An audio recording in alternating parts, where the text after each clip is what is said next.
King channel ఈ మధ్య Judy అనే మాల్వేర్ గురించి మీరు వార్తల్లో వినే ఉంటారు. ఈ మాయాదారి మాల్వేర్ ఏకంగా 3,60,00,000కు పైగా ఆండ్రాయిడ్ ఫోన్లపై దాడి చేసింది.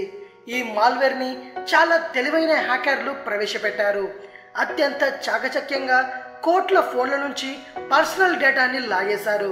ఇలాంటి ప్రమాదం మళ్ళీ జరుగుతుందేమోనని, ఈసారి ఎక్కువ నష్టాలు వస్తాయేమో అని గూగుల్ భయపడుతోంది. సహజంగా చాలా రకాల సైట్స్లో, యాప్స్లో, ఆపరేటింగ్ సిస్టమ్స్లో, వీడియో గేమ్స్లలో కొన్ని బగ్స్ ఉంటాయి. ఎన్ని జాగ్రత్తలు తీసుకొని ఎంత జాగ్రత్తగా ప్లాన్ చేసినా ఎక్కడో ఓ చోట సందు దొరకపుచ్చుకొని అదే బగ్ పట్టుకొని తమ పని తాము చేసుకుంటారు హ్యాకర్స్. అందుకే గూగుల్ కొత్త ఆండ్రాయిడ్ ఆపరేటింగ్ సిస్టమ్స్లో బగ్ని కనిపెట్టిన వారికి భారీ నజరానా ప్రకటించింది. కొత్త ఆపరేటింగ్ సిస్టమ్ ఆండ్రాయిడ్లో మీరే గనుక ఏదైనా బలహీనతను గమనించి ఆ సమాచారాన్ని గూగుల్కి చేరవేశారనుకోండి, మీకు గూగుల్ అక్షరాల $2,00,000 చెల్లిస్తుంది. భారతీయ కరెన్సీలో చెప్పాలంటే దాదాపుగా 1,30,00,000. ఈ డబ్బుతో మామూలు మిడిల్ క్లాస్ ఫ్యామిలీ ఎంత లేదన్నా ఓ 2 దశాబ్దాలు బ్రతికేయొచ్చు.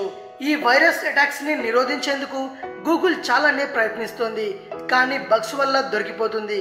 ఏకంగా గూగుల్ ప్లే స్టోర్ నుంచి కూడా ప్రమాదకరమైన యాప్స్ డౌన్లోడ్ చేస్తున్నారట జనాలు. ఇక బయట నుంచి డౌన్లోడ్ చేసే ఏపీకే ఫైల్స్ ఎలాగో సురక్షితం కాదు. అందుకే ఆండ్రాయిడ్ మొబైల్స్ ని సురక్షితంగా ఉంచేందుకు, మరిన్ని బగ్స్ పట్టుకునేందుకు ఈ నజరానాను అందిస్తోంది గూగుల్. మరి గూగుల్ నిజంగానే డబ్బు చెల్లిస్తుందా అని అనుమాన పడొద్దు. ఇలాంటివి కొత్తవేమీ కాదు. ఫేస్బుక్, క్రోమ్, మొజిల్లా నుంచి పోర్న్హబ్ వరకు తమ సైట్స్లోని బగ్స్ కనిపెట్టిన వారికి లక్షల్లో డబ్బు చెల్లించాయి ఈ కంపెనీలు. మరి ఇంకెందుకు ఆలస్యం, మీరు ఓ లుక్ వేయండి. ఇది విషయం. మరిన్ని లేటెస్ట్ న్యూస్ అండ్ అప్డేట్స్ కోసం రీమిక్స్ కింగ్ ఛానల్ని సబ్స్క్రైబ్ చేయండి. మరో వీడియోతో మీ ముందుకు వస్తాను. అంతవరకు సెలవు.